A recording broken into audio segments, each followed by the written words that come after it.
But in this darkness, at the foot of Kirinyaga, a tree rose. At first, it was a small tree and grew up, finding a way even through the darkness. It wanted to reach the light and the sun. This tree had life. It went up, up, sending forth the rich warmth of a blossoming tree. You know, a holy tree in the dark night of thunder and mourning. This was Mukuyu, God's tree. Now, you know that at the beginning of things there was only one man, Gikuyu, and one woman, Mombi. It was under this Mukuyu that he first put them, and immediately the sun rose and the dark night melted away. The sun shone with a warmth that gave life and activity to all things. The wind and lightning and thunder stopped. The animals stopped wandering and moved. They no longer moaned and but gave homage to the creator and Kikuyu and Mombi. And the creator, who is also called Morongo, took Kikuyu and Mombi from his holy mountain. He took them to the country of ridges near Syriana, and there stood them on a big ridge before he finally took them to Mukuruwe, Wagatanga, about which you have heard so much. But he had shown them all the land. Yes, children, God showed Kikuyu and Mombi all the land and told them, "This land I hand over to you, O man and woman. It is yours to rule until in serenity, sacrificing only to me, your God, under my sacred tree." That was a story narrated by Ngutho, the father of the protagonist, Njoroge, in Ngugi's Wathiongo Weep Not Child, a story about Kenyans living under British colonialist rule at the time. Hello, welcome back to my channel. Today I want to talk about Slawn and everything that he represents as an offshoot of the mental colonization that a lot of Nigerians in diaspora, are activated into once they leave the country. The picture on the screen right now is titled Three Yoruba Brothers, a painting by Slawn, a Nigerian diasporan artist in the UK. If you look at this picture before the obvious, let's look at the tiny details of this picture.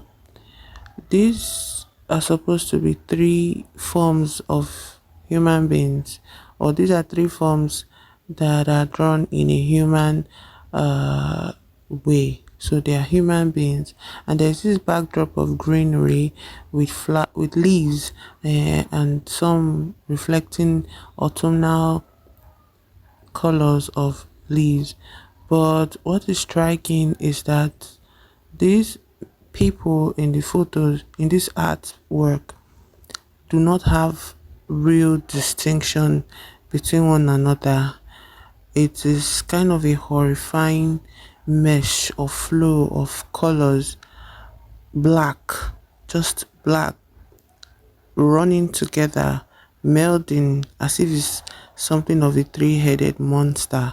And then the humanity of these forms in this picture, in this artwork, is the tears and the sniveling going on. You can see something like running noses on all three of these people. Their eyes are distended and their nose look comically like a button hanging over their very, very engorged, what is supposed to be lips, but it looks like it was just painted on a person. The eyes have no pupils, they're just blank, gaping white hollowness, like there's not a human being inside of this form, but we're supposed to see it as people because it is titled Brothers. But these people are in pain, obviously. They are crying, and the tears are so horrifying to consider because in their suffering, in their tears, in the horror of whatever it is that makes them mourn, they are still not afforded any form of humanity. They are so grotesque that you want to look away from their pain. Even though they're in deep, deep pain, you want to look away from their pain. Almost like engendering, instead of sympathy, violence. because they are not human beings. They are caricatures.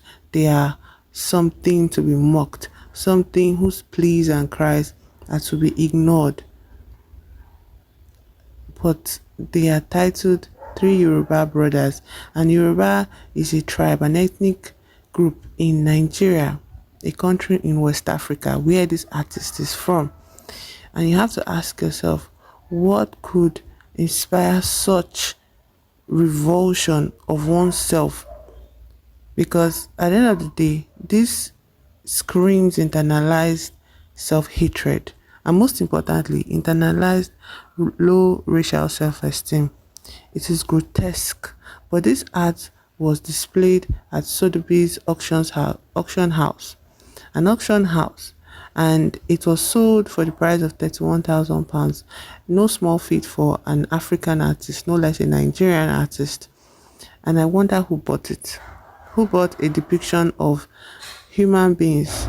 Because this picture, these drawings are not in any way revolutionary or new. We've seen this in minstrelsy, black minstrelsy, that was the major form of entertainment in segregationist America, where human beings were sold. Our brothers from Africa, our ancestors from Africa were sold as slaves, as chattel, as property, and were treated as less than human.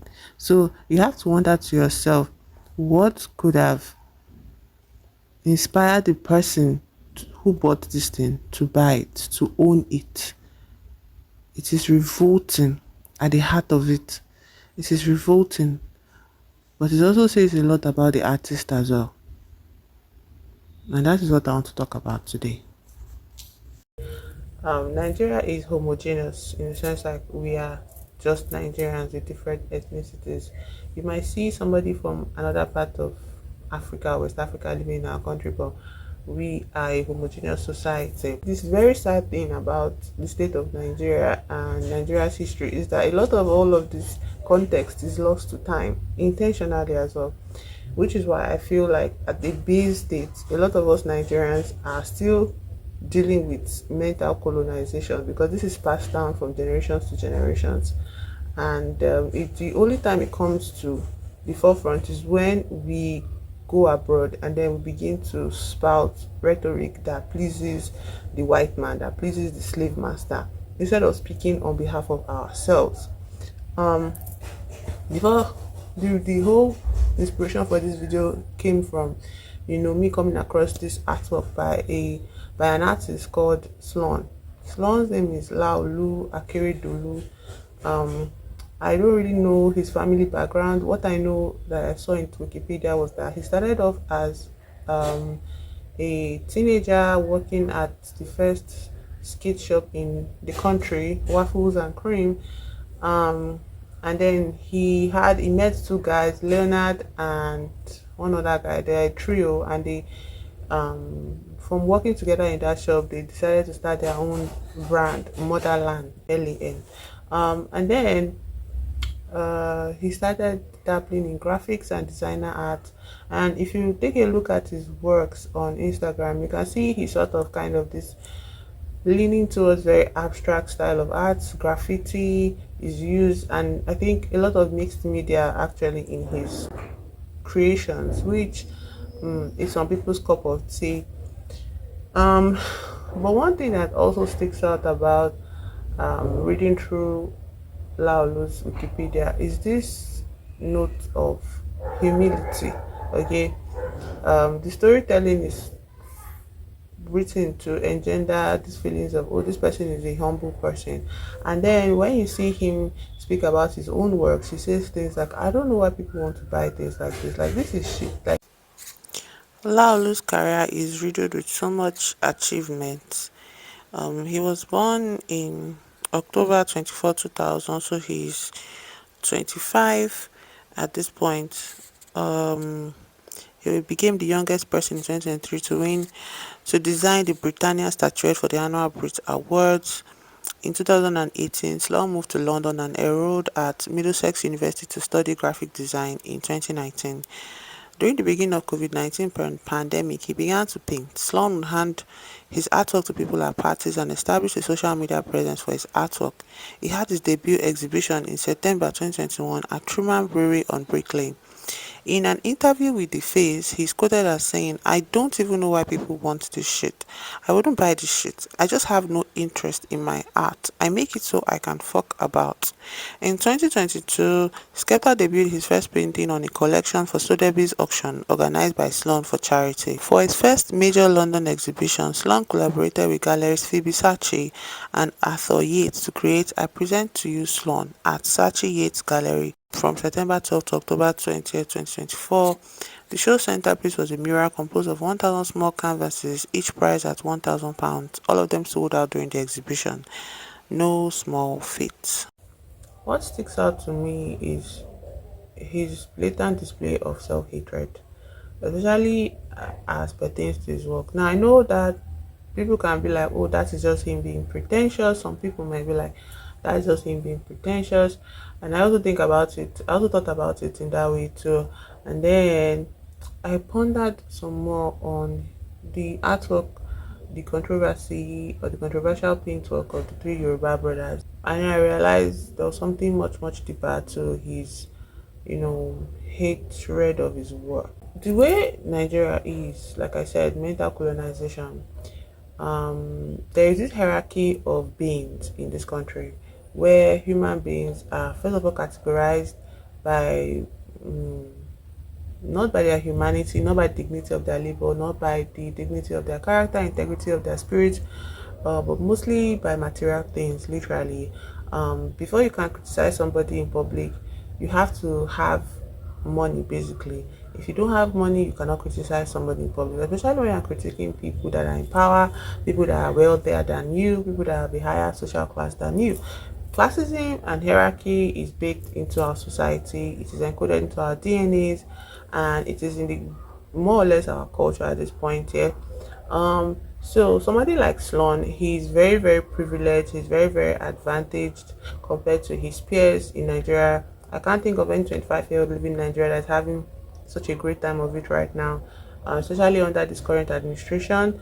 So when you meet Sloan at first in person, I've not met him in person, but his pretentiousness here gives us this aura of I don't bellyful, I'm not hungry and all of that, and you can dismiss it at that. But I want to take a closer look at it to show how deeply colonized the mentality of a lot of Nigerians are, and how it activates when we are in diaspora, when we are side by side with the descendants of colonial masters. Yeah, I don't know, it sort of activates, a level of internalized self-hatred and racism that coming from a country like Nigeria that is homogeneous, and we've only ever known ourselves, we've only seen our features as the normal, we've only seen our presentations as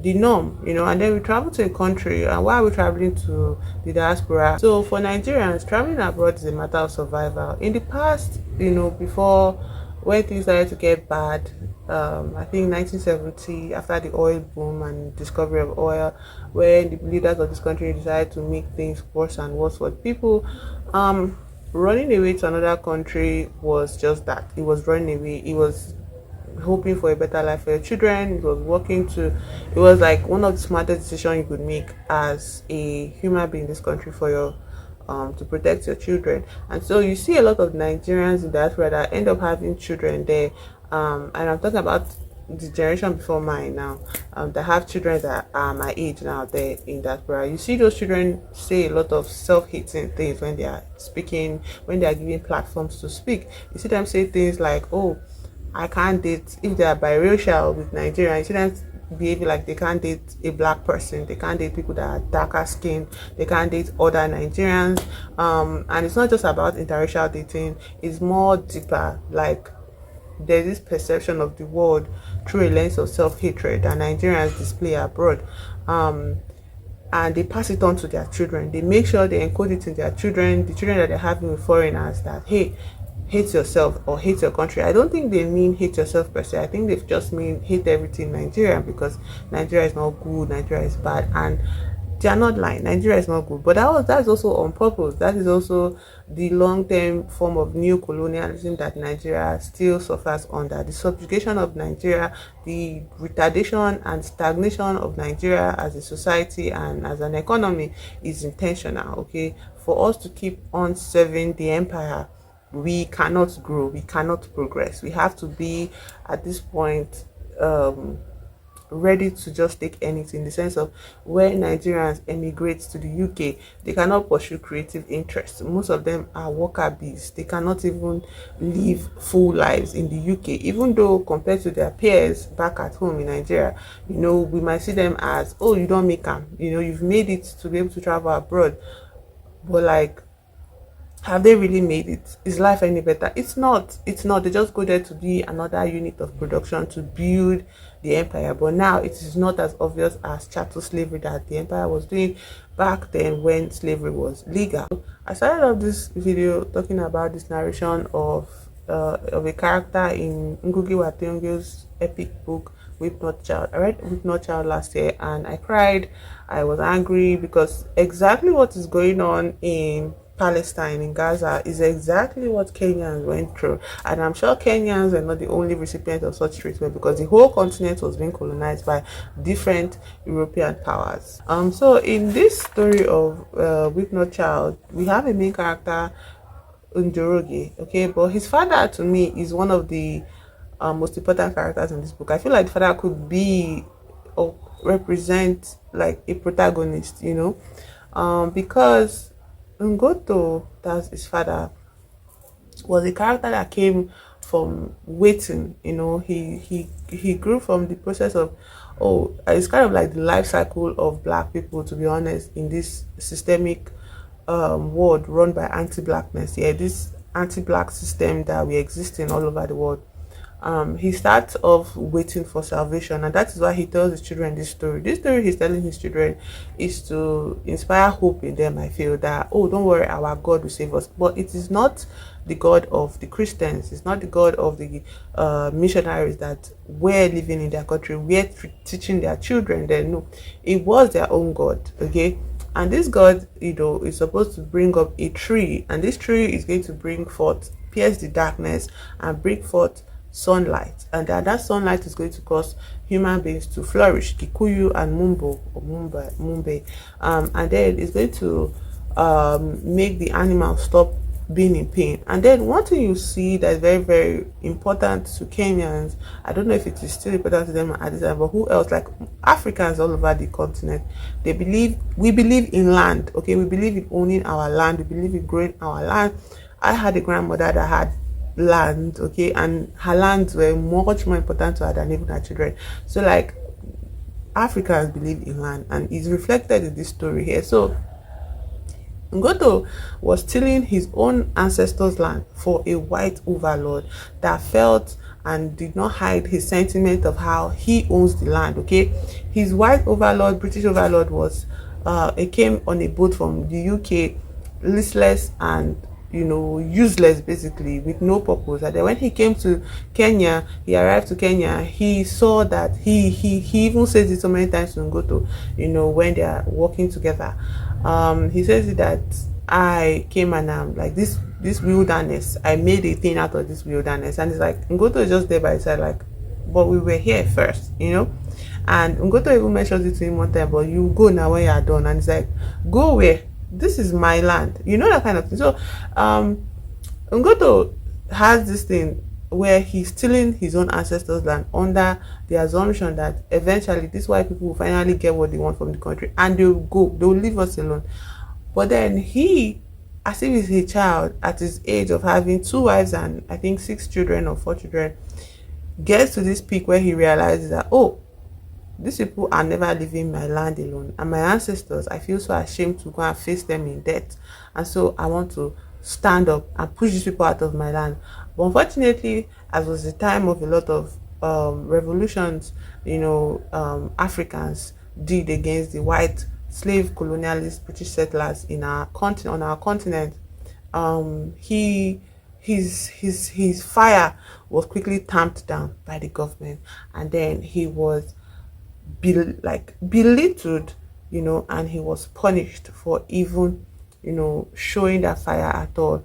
And at the time where this he was still telling this story in his whole circle of, his fight for freedom, there was this person, Jomo Kenyatta, that was really, making movement, doing a lot of movement towards the freedom of Kenya from the British settlers. So Kenyatta was more or less that tree that was represented in that story, and he was supposed to bring light, and all of that. But the British government at the time, the British system of rule, really went hard at Kenya. And there's so many Africans, like Kenyans, that sided with the British government because they wanted money. Like I'm saying, mental colonization.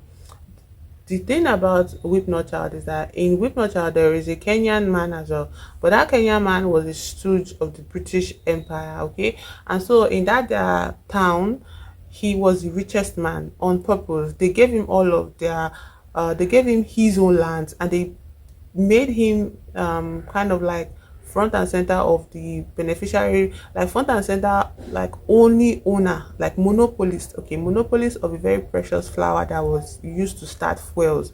And he was the only one that had such a land. And so everybody bought from him, including the British overlords. They bought from him. So he was the richest man, but it was for a purpose, because he was supposed to put his people in line, okay? And so the very important thing, the very important strategy that the British settlers used on our continent, was divide and conquer, okay? The people were divided by money, by classism. So that is why when we talk about black capitalists, black billionaires, it does not work, okay? It does not work. There's a reason why you are the richest black man. It is not because of your merit. It's not because you are deserving or you're more worthy or you are smart. It's just because the British people gave it to you so that you can use your wealth to suppress your fellow black man. And it has been working for decades, okay, for generations now. Something that I really admired, as much as Ngoto, ended up self-loathing, self-hating of himself, even to the moment that he passed, okay. But I really admired Ngoto, because coming from being somebody that was very faithful to his his British oga, and then deciding that no, I'm going to kick out this black man that is the stooge of the government, because he actually fought against the richest black man in their town, like the richest Kenyan man in their town. He fought that guy, and he faced punishment for that, but he still fought that guy. And I feel like in fighting that man, he was sending a message to his British oga, his British boss, that I'm going to fight you too. Like, I think you are not worthy. And the funny thing about these British settlers, they come as individualists into the colony, like the continent. Yeah, they come here and they see themselves as unique. Okay, I'm unique. I actually care about this land, is what this man kept on saying to Ngoto. I care about this land. I love this land. It's my wife, it's my everything to me. He had a wife, he had children, and that he loved. Eventually, one died in Hitler's war or whatever. But he now went back to being this recluse that loved tilling the land. Anyway, so he would say to Ngoto, and he wanted to like inspire this feeling of camaraderie with Ngoto, but like, it can't work, okay? But this British guy saw himself as unique, saw himself as treating Ngoto special. That Ngoto was the most praised worker, and he was the only one that Kenyan man could not really affect with his overlord behaviors, okay? His, what they call them, captain of the field behavior, because he was very, very special treatment by the British boss. But at the end of the day, such a relationship cannot exist. And Ngoto came to that point of dissonance within himself. And so he, logically, he didn't want to have such a British man. He had ancestors waiting for him, and he was supposed to pass on this land to his children. He had all boys, okay? He's supposed to pass on this land, but because he went up against, and he was part of the movement that wanted to chase these people out of their land, he was punished, he was singled out, and he was like, he was singled out in his community. It was not safe for him to be there anymore, so he had to leave before the British guy gave him and his family like compounds in the on the land to live. It's not like they were living large. They just had the land, like a portion of the land to live and till. But they were the ones that were tilling the land, like indentured slaves. Yeah. But after that whole revolution thing, they kicked him and his family out, so he had to go squat with another of his neighbors in another place in their town, and they were all crowded into one room, very poor, very very poorer than ever before, and he regretted it. He did not regret it in the sense of, oh, I should not have. So he regretted it in the fact that, oh, I should have realized this sooner, that these people were not going to leave my land alone. These people were not going to go. They were here to stay. And I was just, all these years that I have been faithfully serving them, was just me being colonized in that, in essence. And he came to other direction towards the end of life. And all of the ways he told his children, that he kept on telling our main character, Peter Gonzalo, that, oh, you go to school, you be the light of our family, you go to school. And Njoroge internalized it and was like, okay, the going to school meant eventually, because then that's what they used to do. You finish school in Nigeria, and then they will send you abroad to do university in Oxford or some other place, but you have to be the most excellent student of your bunch, of your peers. So that was the way they were also doing like brain drainage of the continent as well. So these people that went off to Oxford, they went off to Oxford with the sense of, with the socialization and the mental colonization, that it is very normal for white people to be our overlords, and then they will have children there. Some of them never came back to Africa. So they have children there, and those children begin to display anti-black traits. They begin to display mentally colonized traits, low racial self-esteem, and you wonder why. Well, don't wonder anymore. It is mental colonization. Okay, mental colonization is why the president of our country will make Nigerians suffer and suffer more, so much, and then go off to the UK to be received by Prince Charles, whose brother has recently been caught in the Epstein files, Andrew, to no consequence as of now. Go and receive his welcoming, and then he's not just going there as a president. Every governor, all the governors of the 36 states of Nigeria, went to receive him in the UK. And then when he's coming back to Nigeria, those 36 governors will come back to Nigeria to receive him at the airport. So it's like, what the fuck is going on here? And all of this is on taxpayers' money, okay, whether we agree or not. But then again, we are divided as a people. 1960 or in 2026, we have not grown as a people, as a country. There has been no major strides, but you see Nigerians abroad making massive progress, massive movement in surgery, in medicine, in technology, in all of that and all of that. But none of it is coming back to the country. None of it is used to improve the lives of the people here. I was talking about classism as a thing. So classism is another form, another remnant of the colonization of our people. All of this to say, slawn Slawn's depiction of three Yoruba brothers is actually very on par with Nigerians in diaspora. When Nigerians go abroad and they are met with overt racism, okay, something that was nebulous when they were at home, because we're surrounded by homogeneity and homogeneous systems and homogeneous groups of people. The only thing that was heterogeneous about us was tribe, and till now it is still a very serious issue, tribalism. But when they go abroad and then they now start to understand what blackness means and what whiteness means, you see them start to like spurt out anti-blackness themselves, start to behave like what is called coons. Yeah.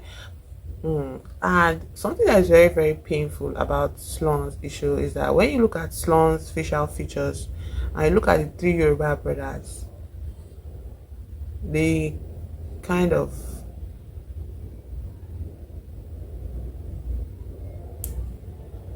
it just feels like three Yoruba brothers is an exaggerated blow up form of his own facial features. And I don't think that is a coincidence. I don't think that he didn't do it with intent. He might argue otherwise, but it's just very sad. I bring up Ngoto as a parallel to Slawn in the sense that Ngoto started off the story living under active colonization, and his son, his eldest son, literally fought him for his docility in the face of his colonization and the oppression that they were going through at the hand of the British master that was in charge of their land. He's waiting, he's believing that the white man will give him back his land, his docility in the face of his son's discontent with life after coming back from a war that he had no hand in, that he was forced to conscript for.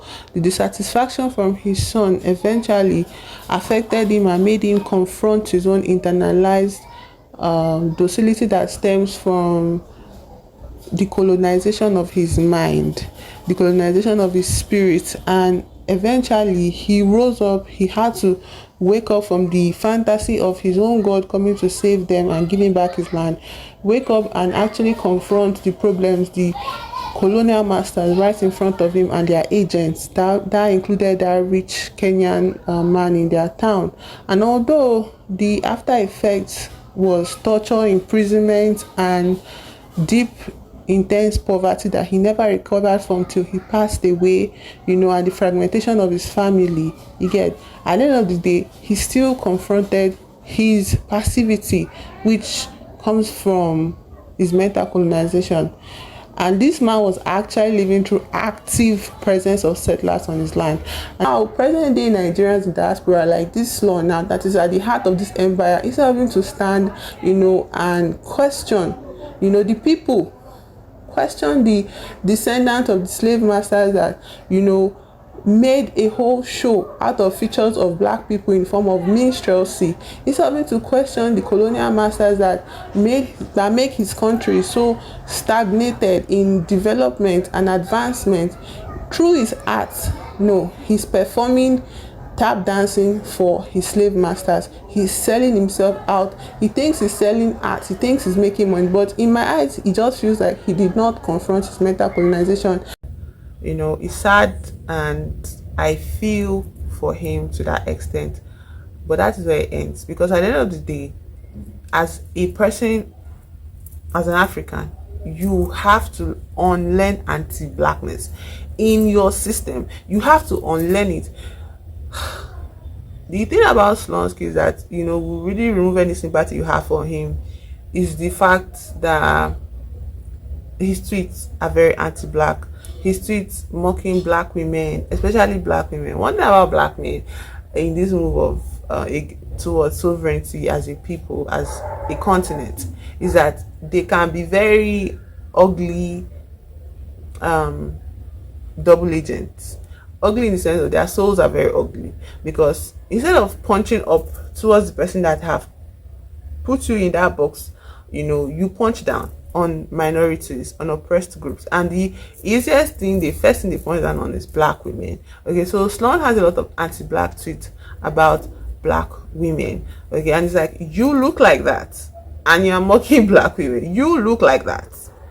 You're mocking black women. You look like that. And then the hatred goes so deep that he started making tweet boasting about how I don't know if he's married to her, but his partner is Slavic.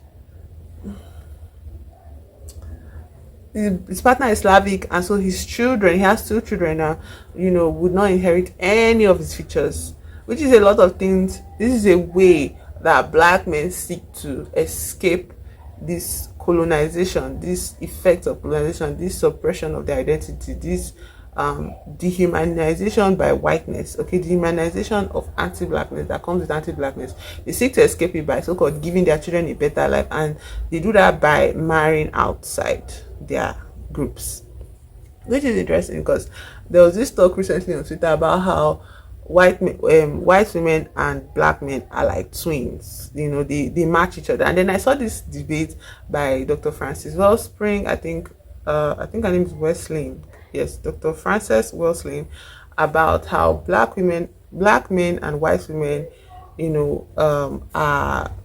It was a conversation more like with 2 other black men. Yeah, and I watched it earlier this week. It was very, very enlightening. Maybe you should check it out on YouTube.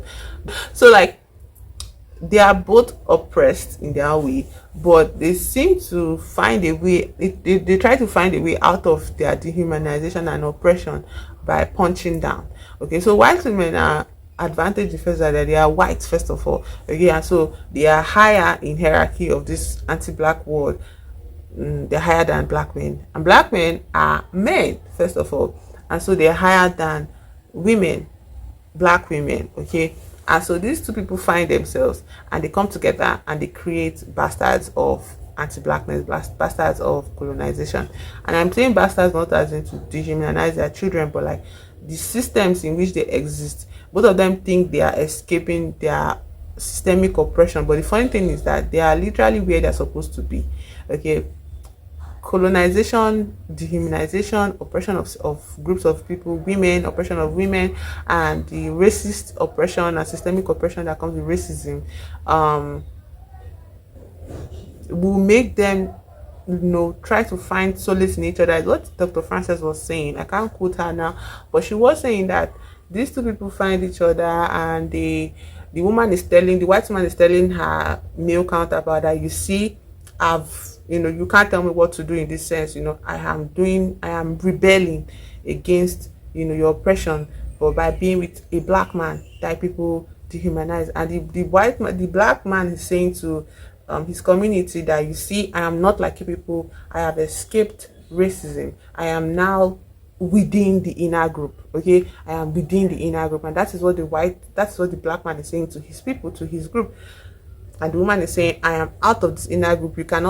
I'm not subject to your rule anymore. And the thing about the white woman is that she's coming into that connection with power that she's not allowed to express as the white woman with the white man in relationships. She comes into this relationship with the black man with power, and that power, she's using it to humanize herself, in the sense of, oh, I can oppress you because I am higher than you, and I'm choosing you, so you have value because I'm with you. Meanwhile, the black man is coming into this relationship with the sense of, you give me power.